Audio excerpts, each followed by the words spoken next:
The Irrational Confidence Podcast. All right, ladies and gentlemen, welcome to another episode of The Irrational Confidence Podcast. We're talking college football, and we are into the second round of the playoff. All of these games are going to be happening New Year's Day and New Year's Eve. My man, my co-host, the man who already has a date for New Year's Eve, it's December 31st. My co-host, Fresh. Fresh, how you doing, buddy? Hey, that date can't say no to me at all. So Exactly. Hats, I'm doing great. We are into the next round now. You know, if I got a feeling we're going to get a lot more close football games, more excitement. These four matchups that we had in the opening round. It's all on the line now. It's still win or go home season. You got 4 new teams join the party who had the buys, and a lot of teams with momentum after last go round. Is it truly a bye though? Because if you think about, all 4 of these teams had to play in their conference title game. So kind of like 3 weeks. Yeah, you kind of get an early game you have to play, but you're guaranteed locked in a spot. So you didn't really miss an extra game there. And I kind of, I think it's been going around. How you think about it, should these 4 teams have gotten the home field and the first round game should have been in bowl settings? Because, you're kind of, they don't get the excitement, the energy of having their home crowd involved. And you kind of think maybe we should, you flip it where the first round games are in a bowl setting, and then the first 4 seeds who get the bye, they get that benefit of the home field, kind of like adding an extra layer. It's something to think about, I think, going forward. I think that's where, as we saw how cool the experiences were in Happy Valley, even though it's a new kickoff, or in South Bend, and obviously in the shoe.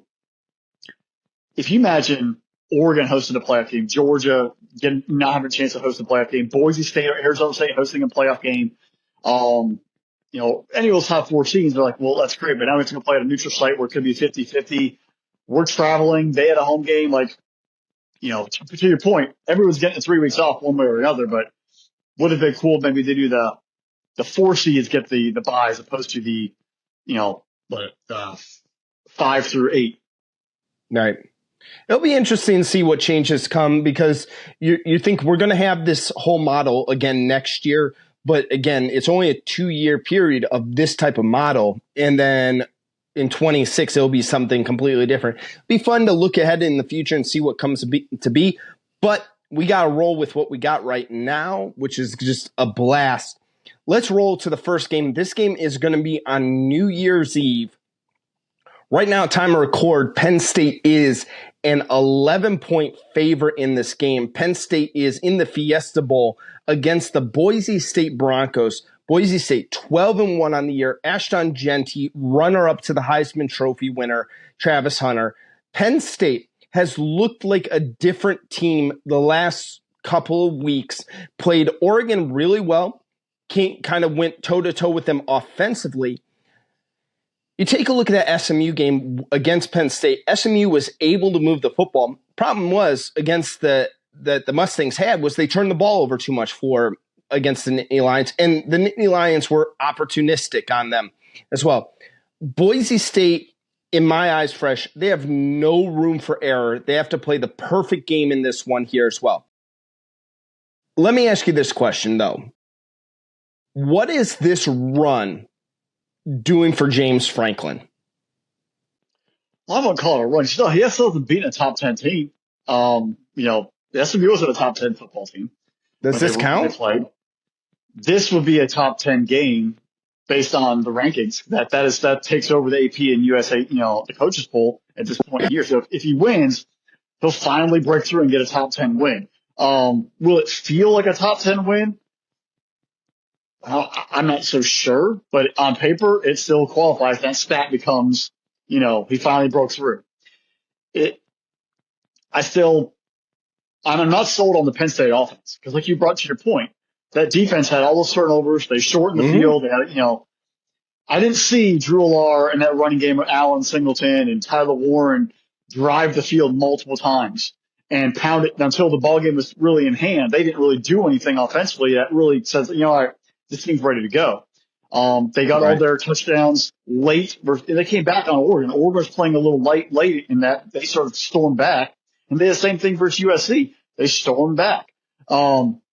I think nobody can actually, you don't put them away. No one's actually been able to put them away early and give them that room where the second half allows them to sort of throw back and take their time.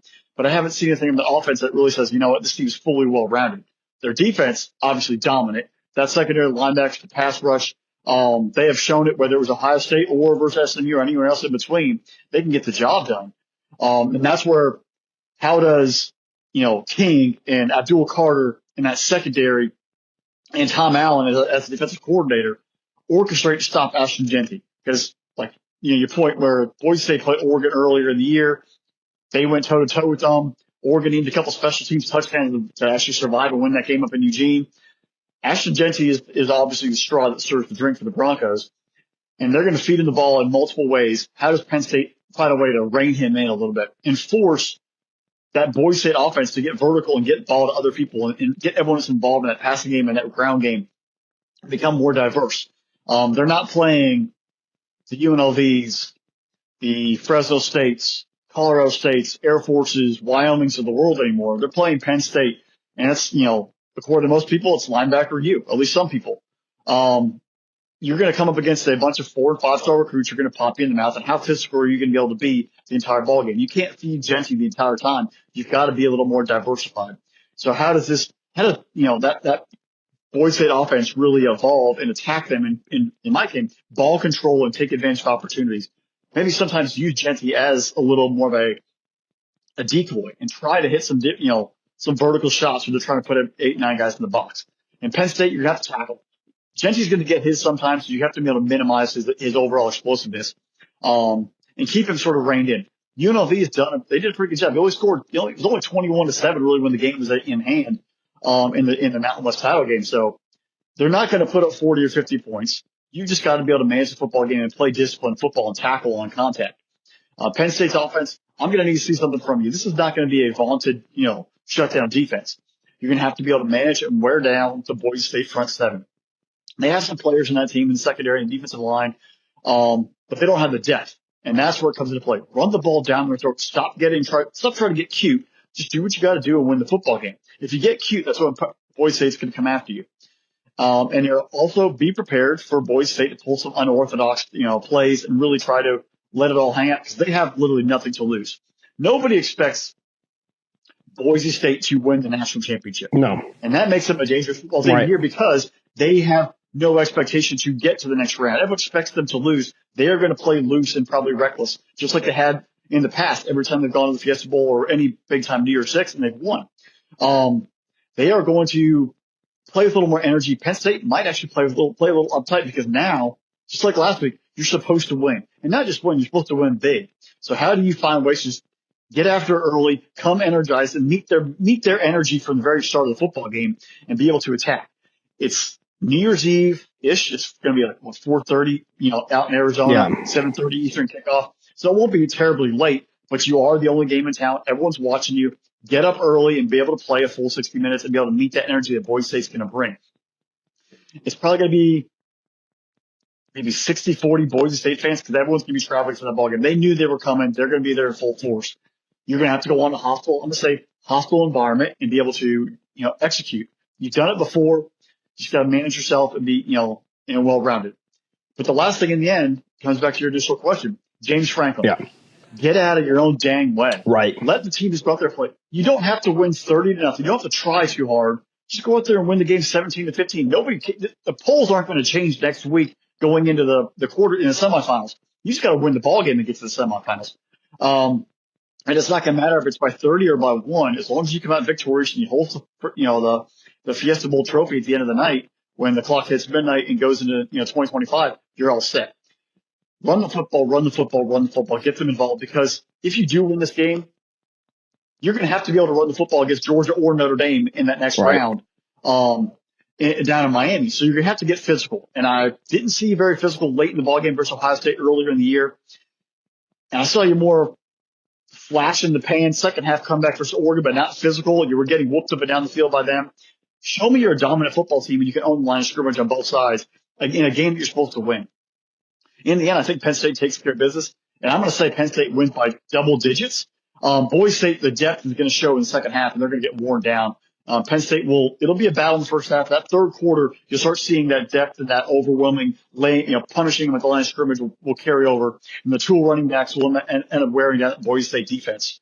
The game will be a lot more close than the previous games we saw in the first round. It'll be through that I think more of like a Clemson kind of game where you'll start seeing action late. But Penn State will find a way to win and move on to the semifinals. So here's my thing, Fresh, and there's a lot of questions I have going into this game, and I like just asking questions about them. Boise State, number 2 defense in the country in terms of getting to the quarterback, 51 sacks in the year, second to only Ole Miss, 52. SMU was able to get some pressure on Alar, 3 sacks in the game, and SMU was a top 5 defense when it comes to getting after the quarterback. One, can Boise State continue that? Is the Boise State defense able to get after Drew Alar, put the Penn State offense into second and long, third and long, put them in, known passing situations and not get bailed out there as well? Again, we both saw that during the SMU game. I actually got a chance to listen to the SMU Penn State game. And listen, let me tell you this. I listened to the SMU broadcast, and they were phenomenal. The SMU broadcasters sign me up for any game those two guys are going to call because they used every single football cliche, and they sound exactly like a Texas radio broadcast, exactly what you would think they sounded like. So great job out of them of painting a picture of what I was listening to in the game. But the thing is, Penn State's offense kind of did not get going until late in the second quarter and into the third quarter as well.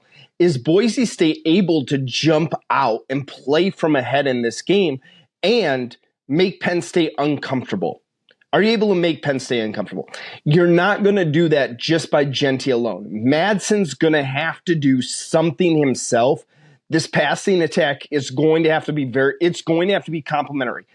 I don't think Abdul Carter is going to be able to single-handedly shut down Ashton Genty.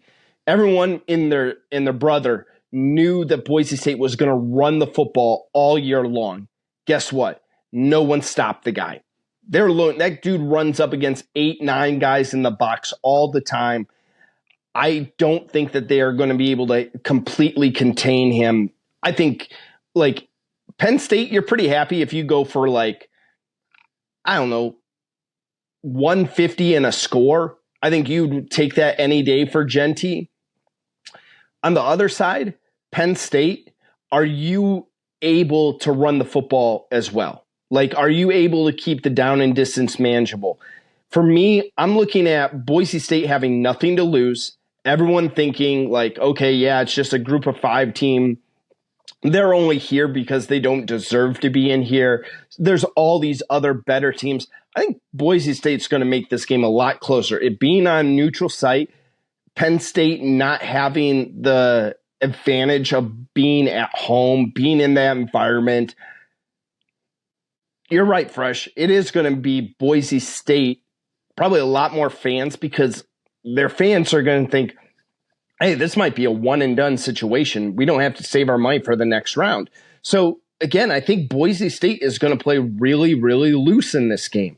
I think they're going to be able to kind of stem the tide. At the end of the day, though, Penn State's the better football team. Their roster's better. Their skill position players outside of Ashton Genty are better than Boise State. Boise State, a great team. Fresh, we have been huge fans of Boise State and what Ashton Genty has done all year long. No knock on the Broncos, no knock on the Smurf turf, no knock on anything the Broncos have done this season. Penn State's the better football team. Now, the scary thing is I like Penn State by 10, not 11. So double digits about right. Yeah. Eventually, talent is going to wins show out. up. And your best players play in your biggest games. Now, I will say with this, with all the crap that Ryan Day's gotten, and maybe some rightfully so, and some he's able to basically give the middle finger to the world and say, screw it, I'm still here, I'm the head coach of Ohio State. What if James Franklin loses this ball game? Oh, my gosh. Does that be 1-19 versus top 10 teams or 1-18? Or something like that. It's not very good. As much as we talk about what he's done for Penn State, when does the Penn State faithful start saying, well, this is as far, our ceiling is losing in the quarterfinals. Our ceiling is never winning a Big Ten title ever again. When does that heat start up, especially if you lose to Boise State? So that's something to keep an eye on, because now there's nothing else that he's standing on. Right. And I guess his Rose Bowl was because Ohio State and Michigan were both in the playoff, and he was just the next highest ranked team in the Big Ten to get that spot. It's not that he earned it, technically. They were just the third best team, and they had to fill a bowl slot. I'm even saying this year, he kind of backed himself into the Big Ten title game. He lost to Ohio State on his own home field and backed it in and got backed in because Ohio State stumbled against Michigan. Like he didn't earn that right. So if they lose, that heat probably starts to turn up a little bit in Happy Valley. You start to conversation, who do they get replaced with? James Franklin was a middle of the road guy. He was at Vanderbilt before he got the job there. It's not like he was some sort of, superstar getting paid $30 million immediately right off the bat. He was a young up and coming coach, but if he can't get the job done, can't take him over the next spot, that conversation might start. But I don't think he loses this ball game, but if he does, that conversation starts there in Pennsylvania. Yeah, absolutely. All right, Fresh, so let's go to our first game of New Year's Day. This is a 1:00 kickoff. This is the Chick-fil-A Peach Bowl. This is going to be in Atlanta, Georgia. The Texas Longhorns, 12.5-point favorite over the Arizona State Sun Devils here as well. Texas looked very good against Clemson. They looked exactly what we thought they would look like. Arizona State has been this remarkable story all year long. We talked about it at the end of the season. We talked about how most pundits in the country picked Arizona to finish dead last in the country. Yeah. In the conference. And then they win the conference title there in the Big 12. Big 12 was a very competitive conference. I think that Arizona State is going to be kind of in the Boise State role. They have nothing to lose. Everyone thinks Texas is going to steamroll them. They have a really good running back in Cam Scatabo. Hey, Levitt's been a great quarterback for them. Tyson is not – this is weird. Tyson is not completely ruled out for the game yet.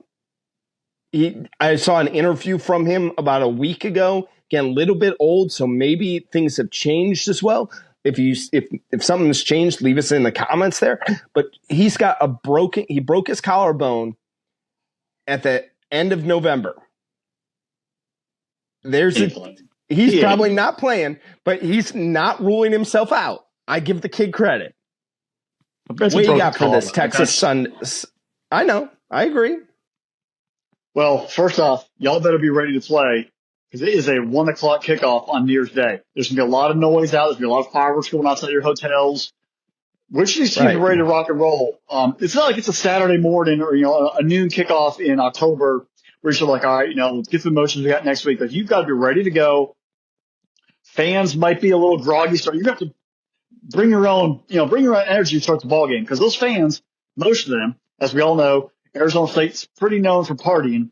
They're going to be probably out until 2 a.m. So getting back, crashing, short sleep, getting hydrated again, and getting ready for a 1:00 kickoff.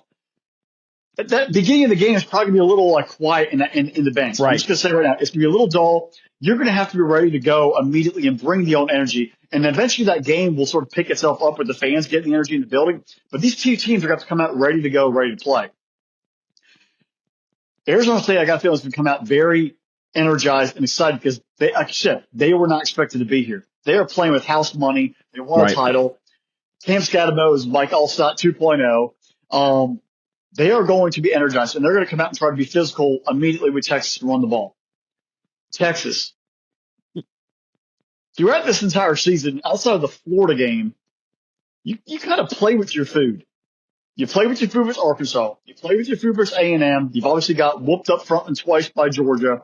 And, there's games you're just kind of like, really? Like, I see the talent on the depth chart. I see the talent on the field.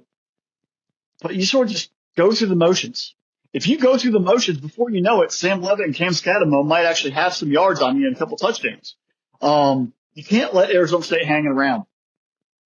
Beat Texas for once. Be the big offensive lineman, all 5-star recruits. Be the big defensive front. Be the secondary. Attack and play relentless. Because even in that playoff game, you jumped out early. Clemson went down and scored. Then you're up 3 touchdowns, and then you let Clemson sort of hang around, and Clemson came back and they made it an interesting affair. Like it was kind of like, oh, there comes the Tigers. Oh, there comes the Tigers. You never actually kind of put it away officially until very, very late in that fourth quarter, where it's like, all right, there's just no time left in the ball game.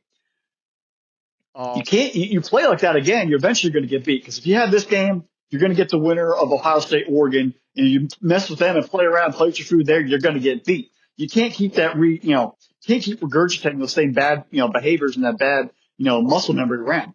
Quinn Ewers, you haven't looked that great half the time. Sometimes you're great, sometimes you're like, what are we doing here? How healthy is Weiser in the backfield? How healthy, he looked great in the second half, but he's been banged up early in the year.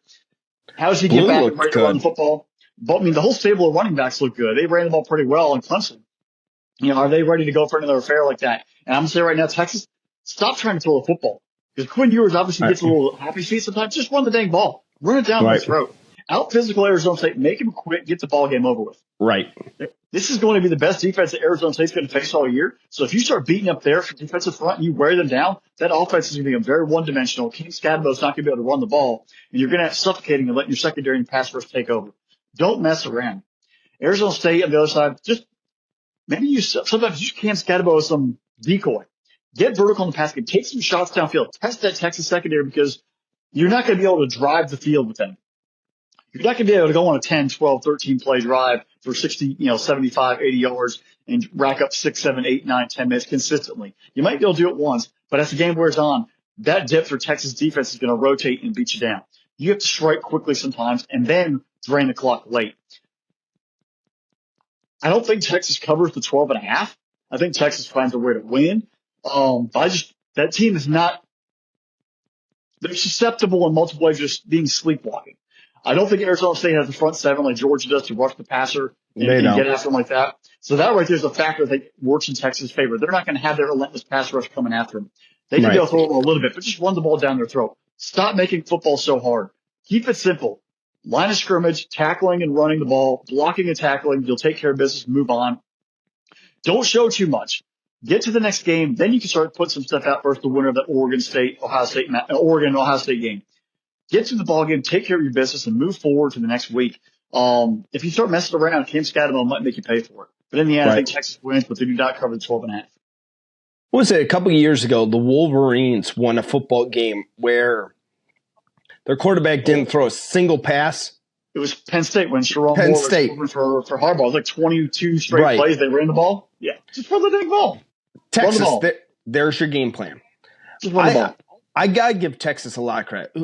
Against Clemson, and we thought Clemson's defense would have a little bit better of a showing because they did have some talented players on that defensive side of the football. But Texas, you just ran it down their throat. That's the game plan that works against Arizona State. Now, will that game plan work against Ohio State or Oregon? Probably not. Is that game plan going to work against Georgia, Penn State, or Notre Dame? Probably not. Will the game plan work against Boise? Yeah, it will. But again, you're not playing any of those teams. You're playing Arizona State right now. If Weiser's feeling better here, he had a remarkable game. I was impressed by Blue. He has been banged up a little bit this season as well. And all of a sudden, he just came out like gangbusters in that game as well. I think Texas is just the better team. Arizona State, you are an amazing story. This is the first 2 games that we're previewing here, Fresh. I hate to say that I don't think either one of these 2 teams have a chance because you got to the dance. You're there. You won your conference. That's a heck of an accomplishment. And yes, if Texas does not take you seriously, they could mess around and find out. They could mess around and find out how good Cam Scadabo is, how good Levitt is. But Texas, if you don't take them seriously, that's on you. That's on Sark. That's on Quinn Ewers. That's on this whole offensive team. If you think that you're just going to go in there and roll them and just, shake the legs off and go and you're just going to beat them in the mouth, then you're going to lose. That's the only way. If you come in there and you say disciplined, you say this is where our game plan is going to be, this is how we're going to do it, we're going to be physical up front, you have a couple of good weeks of practice, you're not looking ahead to the next round. You're not looking ahead to the winner of the Ohio State-Oregon game. If you do that, you'll take care of business here, and I think you'll cover the spread easily. I really do. I think Texas has got to hit 28. I don't think there's a way Arizona State gets past like 21-24. And that's if Quinn Ewers turns the ball over, there's a special teams touchdown or something along those lines.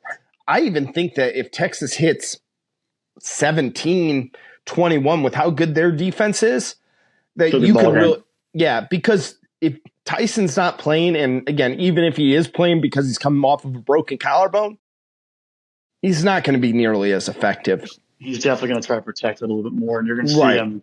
Yeah, that if he plays, you already know you're not going to lift your arms up. He's not going to get the same reach, radius from his arms getting out there. It's going to be different. Right. But, and I will say this, I think Quinn Ewers is going to be watching the Ohio State-Oregon game quite a bit. And there's part of him, I think, that wants to see Ohio State move on past Oregon just because he spent his year in Columbus there getting his $1 million from NIL money. Oh, definitely. And just another little extra note, if Texas wins, that semifinal game's in Dallas. So Texas will be a home game versus Oregon or Ohio State. It kind of lines up for them to, and then potentially going back to Atlanta. Like they're not traveling very far. No, they're not. If things if they take care of business. One other side note, kids, there's an FAFO that's more of the PG-13, but I think we just invented the PG rating, the MAFO, mess around and find out. I think we can start trademarking that and push that one out there like that. Right. Math well, that was just me making sure that we don't get onto YouTube with explicit content or anything like that. Mess around and find out. Math, I like it. Yeah. I'm looking out for our producer on that one. Don't want to get a strike against the channel or anything like that. All right, Fresh, let's go to the granddaddy of them all, the Rose Bowl. Probably the best game on paper between these four games here. Ohio State, remarkable win against the Tennessee Volunteers. I did not expect that one bit. I didn't expect them to jump up 21-0.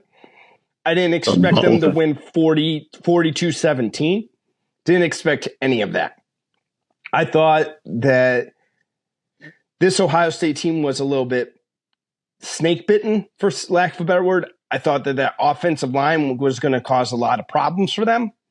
It's one win. They need a couple more. Ohio State, 2.5-point favorite against the Oregon Ducks here. Oregon, 13-0, only undefeated team in the country. They have the number one overall seed. Spread is 2.5 at this time of record. Fresh. We got the rematch we wanted in the Big Ten title game. It's coming in the Rose Bowl. What you got for it?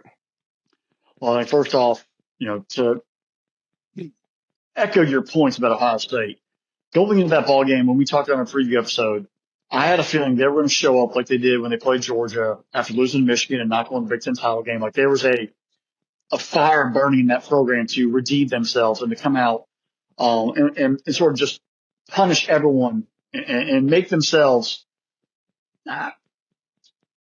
prove to the world that they were still a worthy football team. In this case, they've done that, but now it's they have the confidence, they have the momentum, they can do the job. But now take a deep breath and say, hey, like that game is over.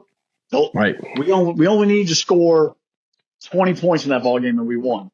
I don't know the full score, but I'm just saying 20 points. Like we only need to score F. We scored a lot more. We made a statement. We beat the trash out of them. We sent them back to the hills of Tennessee, with the tail between their legs. And it's all great and all, but now that doesn't mean anything anymore. Now, only thing it means is taking on Oregon in the Rose Bowl, where we have been before. We've had success. We've played, I'm speaking from Ohio State's perspective in the third person.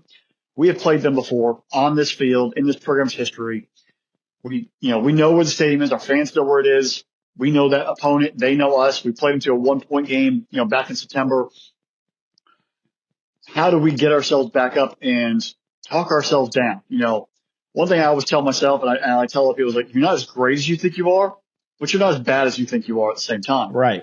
How do you sort of get back to an even keel moment, humble yourself a little bit, but remember you had the confidence to succeed, and then reset, like, all right, now we've got one redemption. We've redeemed ourselves nationally by beating Tennessee. Now we have to redeem ourselves for what we thought we might have given away a few months ago up in Eugene, Oregon.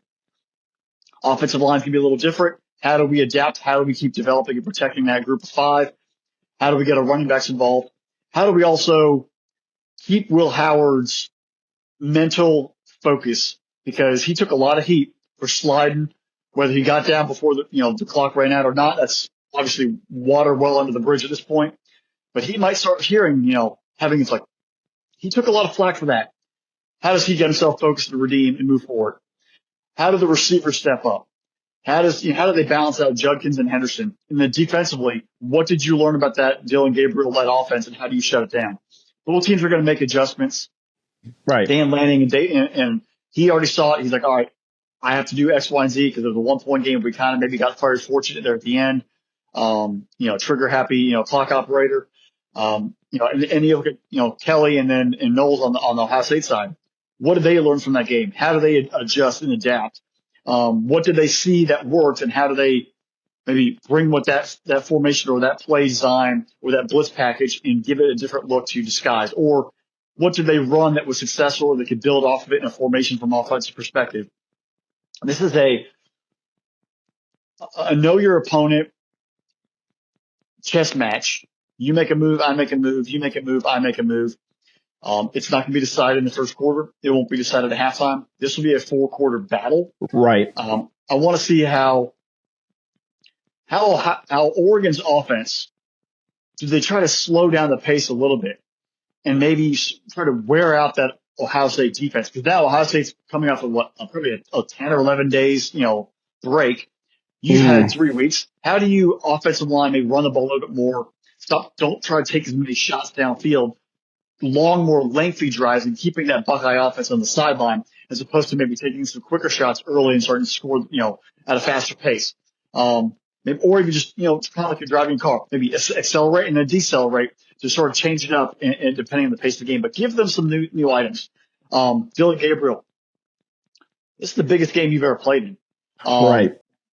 At Oklahoma when you were there, I think maybe you beat Texas. Nobody gave you a shot. You took care of Texas. Your biggest game early in the season, when you went out and you beat Ohio State, you played really well. But now every single game gets more important and bigger and bigger and bigger. Right. How are you going to adjust your play style and make big boy throws when it matters in the ball game?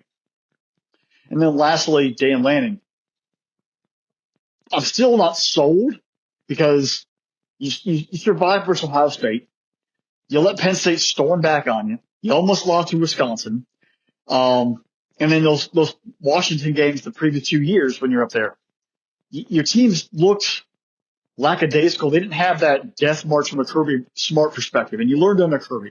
You learned under Nick Saban. Where's that? I don't care about winning by 40. I'm just going to physically beat you up and win the football game mentality. I want to see that come out. There's still some questions about that late game sort of situation. The defense losing their lack of focus and letting teams back in. Not playing a full 60 minutes mentally and tackling at point of contact, getting off the field in time. I want to see Oregon if you're ready for that, or you haven't been reading too many press clippings. You're the only undefeated team. You've done an amazing job all season long, but now you have to you have a referendum on that undefeated season right now.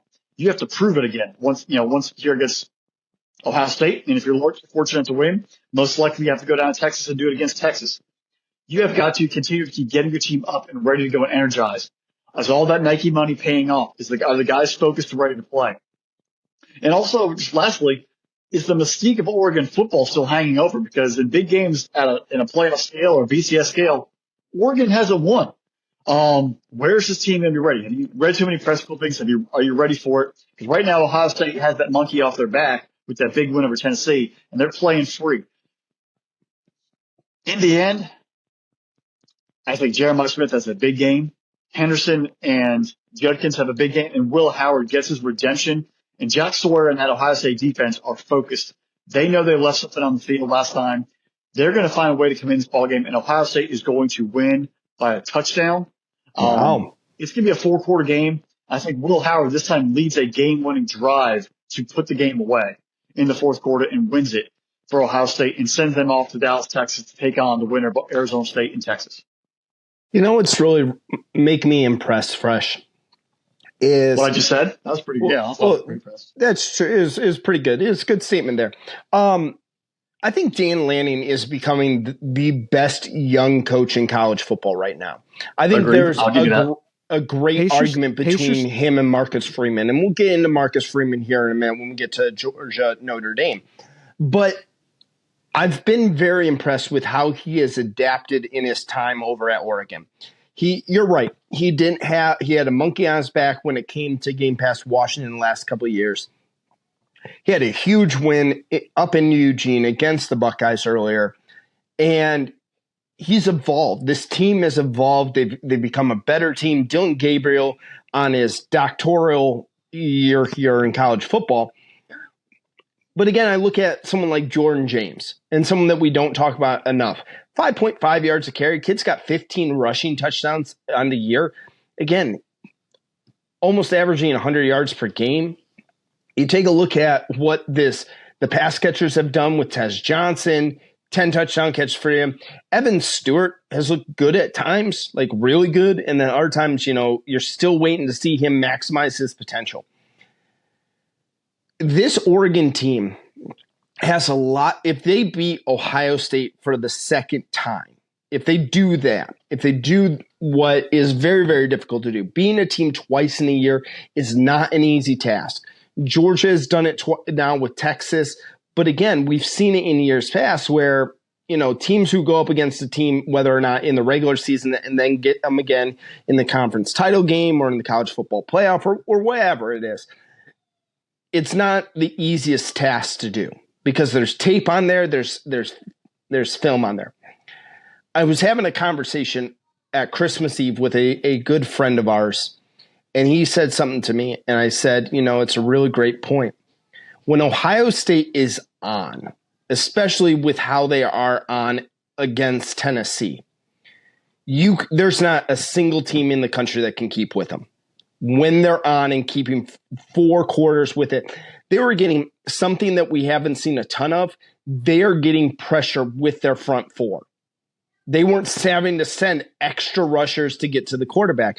They weren't having to send extra guys to stop the run game there as well. It's the best I've seen that front 4 play, and all 4 of those guys on that front 4 are probably first or second round draft picks. That is a remarkable group of the front 4. I think Ohio State's problem is Ohio State themselves. Again, if they're not locked in, and I think they are, I think that loss to the Wolverines triggered something. And again, I go back to the story of a couple of years ago, Georgia's first national title game. Great regular season going through the year, and they lose in the SEC title game to Alabama. And the stories that come out of Athens after that loss and how a loss sometimes is the best thing for you. It will galvanize you.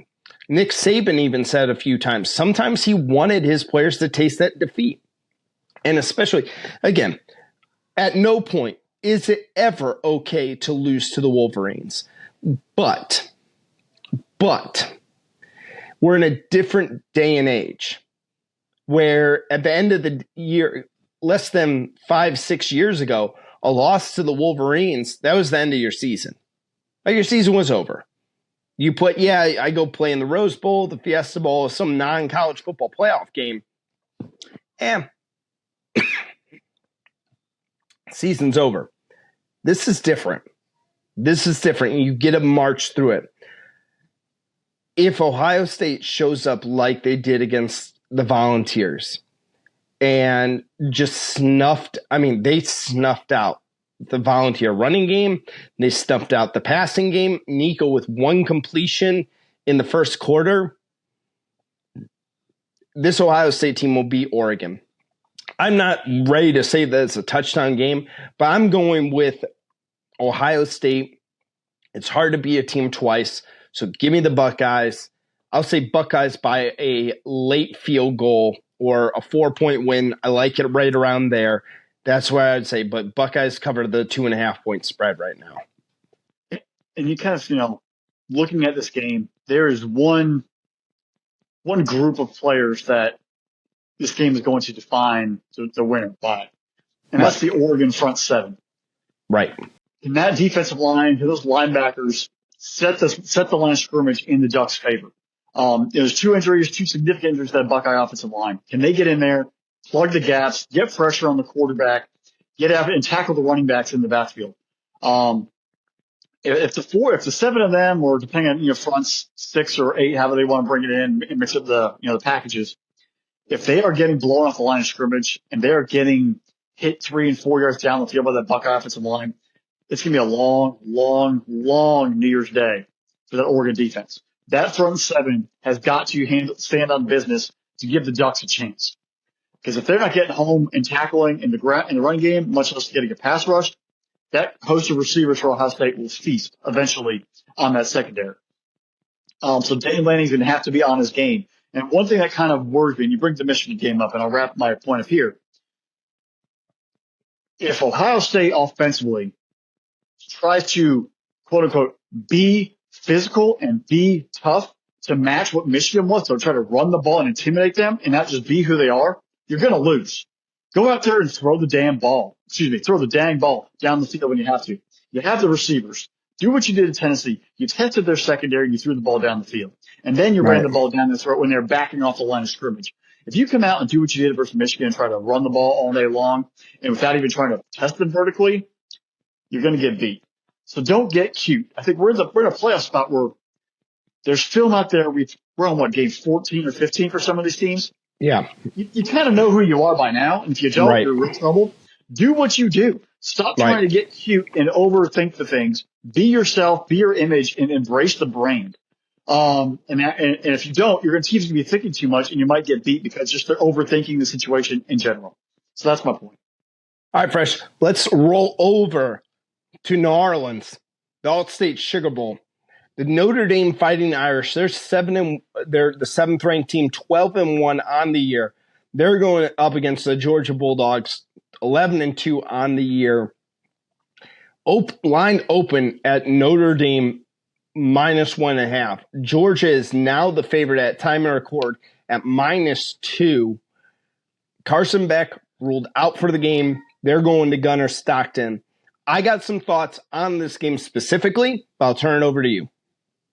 Oh, yeah. So first off, looking at this matchup with Gunnar Stockton now as the quarterback officially, even though we all kind of knew right at halftime when that happened that he was going to be the quarterback of the SC title game. These teams are mirror images of each other when you think about it. Mm-hmm. Gunnar Stockton and Riley Leonard, they are going to use their legs a little bit more than more of a pocket passer like a Carson Beck. Their passing attacks for both these teams, even with Carson Beck and with Notre Dame, at times were hit or miss. Receivers having some drops issues, not exactly having, stat stuffers on either side of the stat sheet for both these teams from the passing game perspective. They are offensive line, ground game focused.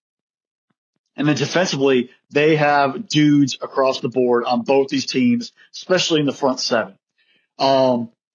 It's defensive war. It is going to be low scoring, and it's going to come down to really which quarterback embraces the moment and uses their legs and doesn't make too many mistakes. Are mistakes going to happen? Probably. You have to minimize them. This is Gunnar Stockton's first official start. He's going to be in New Orleans against a very, very, very stout Notre Dame defense and probably one of the best safeties in the country, Xavier Watts. Right. How is he's going to be throwing a lot of different looks, a lot of different stunts, different scenarios at him. And the way you make a quarterback comfortable in their first start is you have to run the football and you have to build simple play action passes off of it. No complex formations. You let the game come to him and do not let them think too much. And you want to see how much they can handle. And then you layer on from there. So that comes down to the Georgia offensive line and Nate Frazier, ETN, Robinson, Phillips, Cash Jones, the whole backfield, running the football, and then building the play action with the tight end. You've seen Loss of Luckey, Oscar Delt become much more involved in the past few weeks And that's where Carson Beck started finding it down in November, where he started having a significant success rate, decreasing interceptions, increasing touchdowns, completion percentage, etc. The play action, the running game, the tight ends being involved are what helped become a catalyst for that offense to go. If you start seeing that, those situations help Gunnar Stockton go. I also see from an offense perspective, they are going to use in that RPO game, that run pass option, giving him a chance to use his legs and become an extra layer that Notre Dame defense has to think about. You don't have to worry about getting 20 yards every play, 3 yards, 4 yards, manage the down distance, matriculate the ball down the field, time possession, score when you have it. You're going into a big defense, a great defense who's going to give you a lot of tough situations. You have to just manage it. And sometimes punting the ball or throwing it away work and are wins for a team on offense. The jitters for Gunnar Stockton are going to be going through the roof. And I got to feel under pressure because here's what's going to come down. He's going to be sitting for 3 weeks thinking, the hopes of a national championship are on my shoulders. In the SC title game, it's kind of where Kirby even brought it up. Why'd ask him, like, why'd you go for the fake punt? He's like, well, I already knew we were in the playoff. You could risk a little bit more when you know you have an extra game coming up.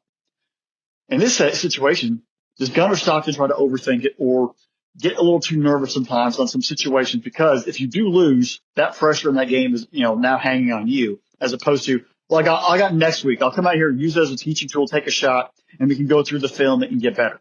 It's a one and done situation. So you have to make it. Mike Bobo and that offensive, that entire team have got to play up to a level where they are ready to go and help their quarterback. It means catching the football, it means hitting your blocks, running through the ball, through the holes, and running with purpose and getting those gains. Because this Notre Dame defense is going to already be tough enough as it is. You can't overthink it or make some simple mistakes and give them extra chances.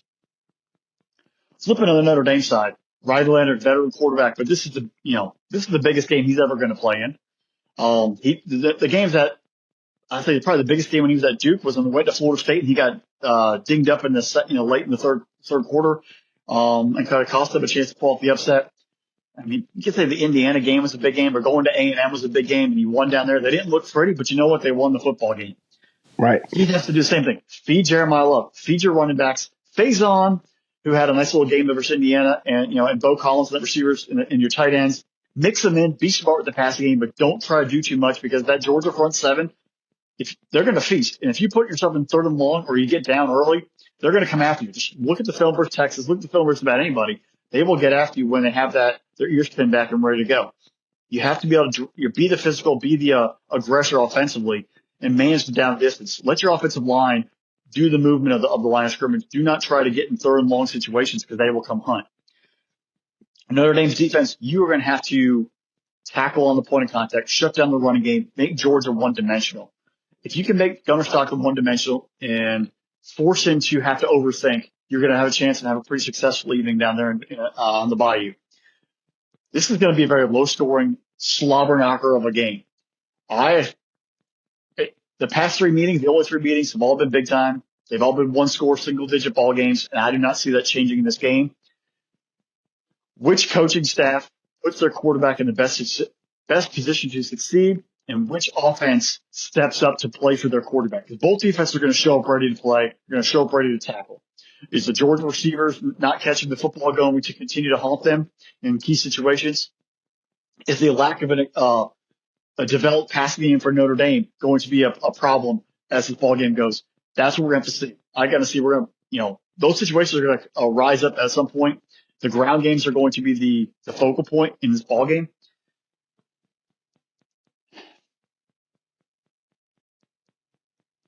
This could be a 17-13 game. It could be a 20-13, 20-17 ball game. This game will not touch the 30s unless there's defensive touchdowns.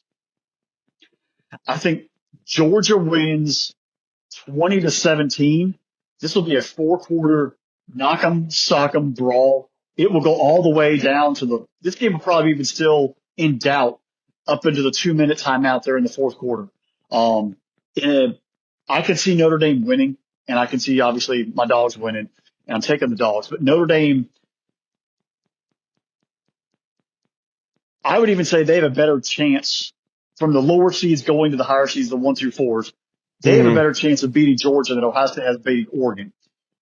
Because this team is so developed, This is not the Brian Kelly Notre Dame football teams, folks. Bingo.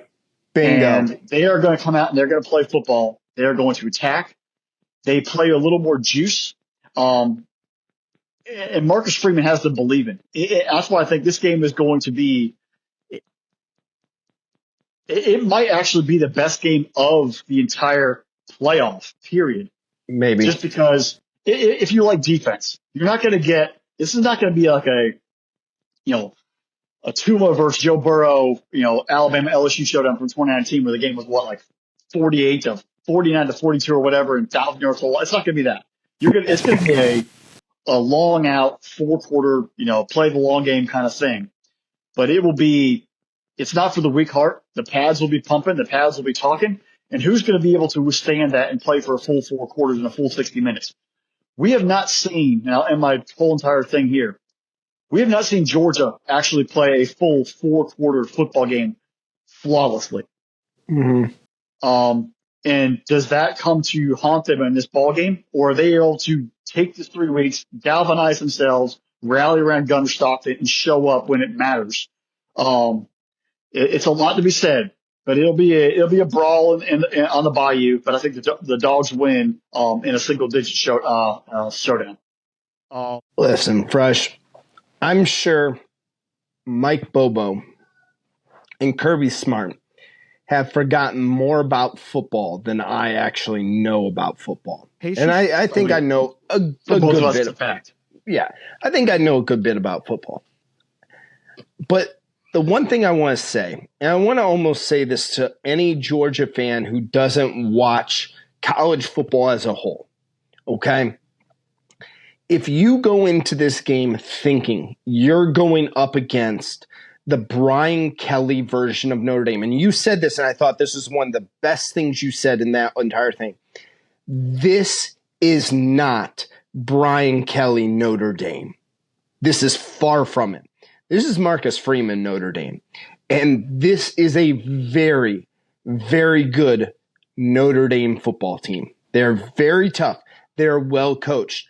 I said earlier when we were talking about Dan Lanning, he is probably, I would put him and Marcus Freeman as the top 2 young coaches in college football. I put those 2 guys, they are going to, if you do not take care of them financially, sooner or later, Alabama, Ohio State, Georgia, some of the big money programs, and again, I put Notre Dame in that group, so they'll and they did take care of Marcus Freeman. They did give him an extension, good out of them. But you got to take care of those guys financially at all costs. You got to give them every resource, every opportunity to win. As long as you keep that in mind and know that every team has a weakness. Notre Dame's weakness is running the football, is against the run on defense. This is an elite level pass defense. This is an elite pass defense. Xavier Watts, one of the best safeties, I would say, since Kyle Hamilton. I mean, really, for Notre Dame, that kid is going to be – we see what Hamilton's doing on Sundays for the Ravens. Watt's going to be joining him this upcoming year. But let me say this to Georgia, and this is where I go to Mike Bobo and Kirby Smart. Take the football away from Gunnar Stockton. Take it away. And hand it to Nate Frazier. Hand it to ETN. And then, when those 2 guys get tired, bring in, I don't know, who's your third string running back? Bowens? No, it's we got Robinson back there. Cash Jones is the third down back. You have Phillips that rotated in. I mean, they're going to play everybody. Cash Jones is next. We're going to take the ball out of the hands of Gunnar Stockton. We're not going. If I'm Georgia, Notre Dame, if you're going to beat me, you're going to stop the run. You're going to stop the run. You're going to load 8 guys, 9 guys in the box, and you're going to stop the run. The reason I say that, Fresh, is because I don't think Notre Dame can do that. I think they can. I think that if you ask Georgia, if you put the ball in Gunnar Stockton's hands and say, throw in his first ever career start against a elite level pass defense, I'm worried he makes a couple mistakes. Now, you're not going to get this game with Gunner. You're not going to go Navy or Army version of it where he throws one or two passes in it. But the run game's got to be his friend. The run game has got to be something he can lean on.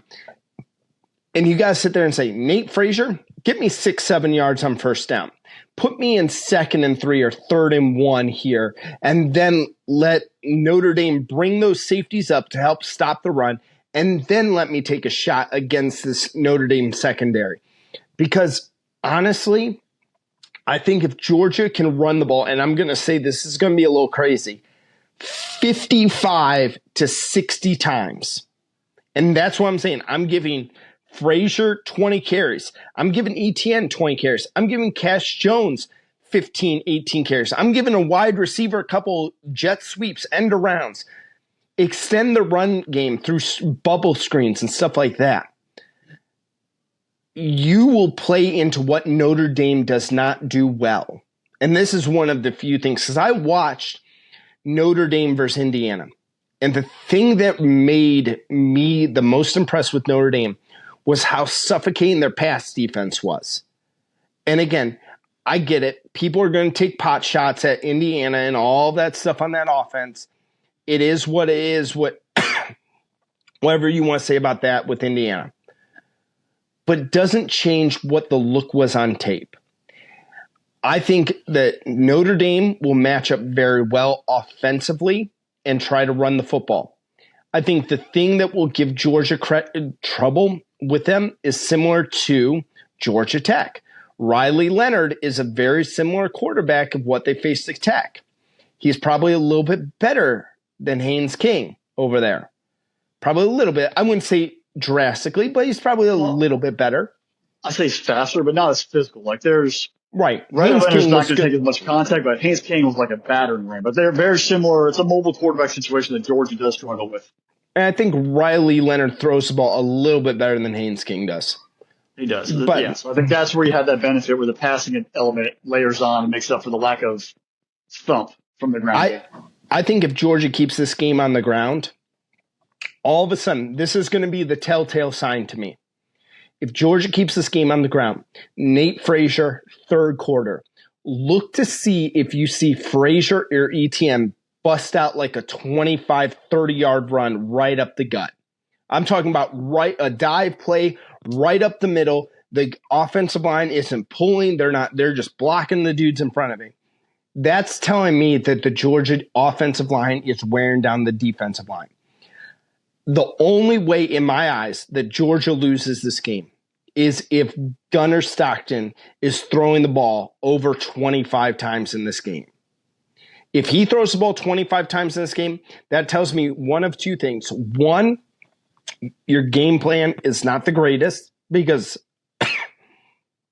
I don't know as much as you guys about football, and this is pretty clear as day to me. Or you're playing from behind, and the defense has let you down. Only two ways I see it happening. And guess what? I don't see either way of those two things happening. I'm going to say this. As long as Georgia runs the ball, don't get cute. Don't overthink it. Georgia wins by, I'm not willing to say double digits. Georgia wins by 9. If their running backs top over 40 carries in this game. If they top over 40 carries, Georgia wins by 9. If it's less than 40 carries, I think the game in Gunner Stockton's over 25 attempts, I get very nervous. Georgia wins. I'm going to say this because Kirby Smart and Mike Bobo are smart guys. I'm going to say that they'll run the football just like I'm saying that. Georgia wins by 9 or more. Interesting how you brought that up. So Jake Fromm. His first ever career start was when Georgia went to Notre Dame. In that ball game, it was ugly. They ran the ball in a late. He was able to make a couple throws, but they didn't have to low ball much. And then Stetson Bennett, starting out his career when he became the starter in 21, when he took over for JT Daniels, who really held the job forever. Right. The offense was scaled down. And they let the running game develop, and then the quarterback developed the passing game from there, where they're like, all right, now we feel comfortable. We're going to kind of keep the the seatbelt on a little bit and then eventually loosen the load. If you want to have an idea of how Bobo and Kirby Smart and that entire offensive staff are going to evolve and use this game, watch the Notre Dame start for Jake Fromm back in 2017, maybe the first couple of weeks of the season when he became a starter. We start seeing them going from a run-first approach with Chubb and Sonny Michel and then layering on a passing game from there. And then early on, Stetson Bennett in the 2021 season, using his legs on the perimeter.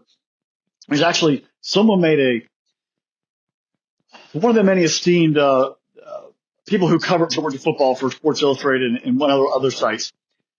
There was a run that Gunnar Stockton had in the SEC championship game where it was basically a quarterback power sweep to the short boundary. That exact same play was what Stetson Bennett ran against Ohio State in the Peach Bowl, except to the opposite side of the field.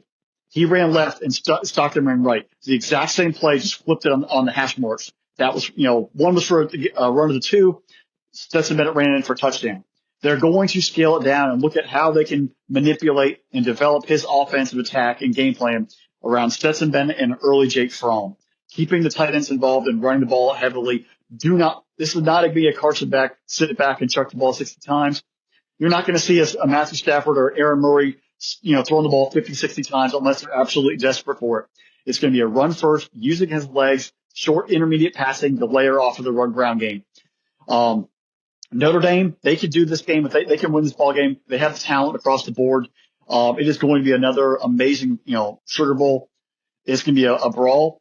But Marcus Freeman has turned the program around. It is not, I will say, watching film and watching the game, Notre Dame does not look slow. When you watch Brian Kelly, those teams look slow. Mm-hmm. They were big guys. They were physical. They were Midwest tough. But they just didn't look fast on the field. This Notre Dame looks fast on the field. They're going to be physical. They're going to be, Al Golden's defense. The Duke can coach. And I think he actually loves the fact that he's a DC. He was at Temple. He was at Miami, the head coach, and you kind of felt like he lost his touch of what made him great being the defensive coordinator and just coaching ball. And him on the sideline, he's like, get out of the way. I'm just going to get my defense ready to play, and my 11 dudes are going to get after it. They went toe-to-toe with Ohio State last year or the year before. They've taken down Caleb Williams. He can coach the dudes up and get them to play. You got to play carefree. It comes down to the end. Which quarterback has the game put on their shoulders, and if they make mistakes or not, will lose the football game. Right. And you're not going to pace yourself through the 2 games ahead of time. Don't drink too much because this game you're going to probably need to be able to be awake and be able to get through some defensive-focused, defensive-first drives, 3 and outs or very slow pace because it's going to be a grind. It's going to be I'm going to say it's going to be, even though they're going to run the ball a lot, this game's going to feel like it's a 4.5, 5-hour football game just because it's not going to be fast-paced like we're going to go from Oregon, Ohio State. We're probably going to have maybe a 37-30 ball game or a 35-31 game where you're going to be seeing points left and right. This game late at night is going to be the exact opposite, where it's going to be slow-paced, defensive first, run the football. Dogs on top, they survive, but Notre Dame is going to announce that they definitely deserve that 5 seed, and they are going to be hanging around in the elite upper echelon of college football for many years to come under Marcus Freeman. Yeah, absolutely. All right, Fresh. Well, that is our second round for the college football playoff. Guys, before you head out of here, hit that subscribe button, hit the notification bell, get notified every single time we drop a new episode here as well. Leave us a comment. Leave us your picks down at the bottom here. Check out SpinnableSports.com because the Irrational Confidence Podcast is part of SpinnableSports.com. Special thanks to our producer, Drew. Without him, none of this is possible. Make sure you're interacting with us on social media platforms. We're on the X. We engage with you guys. We'd like to talk with you all on that. And that is all I got, Fresh. We're going to roll through. My tea is almost out here, so I'm going to go get a refill because it's been a grind to try to get through this episode here, keeping my voice halfway decent. Hey, sometimes we got to play through the pain. Everyone's feeling a little gunk during the holidays, so they feel a little sickness, but that's why we get to do what we love, and we make sure we keep ourselves healthy and focused into 2025. Folks, I can't believe we're wrapping up 2024. We got a lot of great games coming. You guys are a blessing every single time we do these episodes. We bring this, great content for you guys, and you guys continue to keep engaging and giving it right back to us. We really, truly appreciate it. Thank you for another amazing year. We're looking to continue to do Right. even better stuff in 2025. But it's all because of all y'all engaging and spreading the word and really, being a bigger, larger family with all of us. So, we all love college football. We love football in general. Can't wait to keep bringing you more content, and looking forward to with the 4 teams that survive and move on to the semifinals, and we'll get that to you here soon enough. With that, on behalf of Spinnable Sports and the Spinnable Sports YouTube channel and the Irrational Confidence Podcast, have a healthy and happy new year, and on to 2025 bigger and better every single time. With that, bye y'all.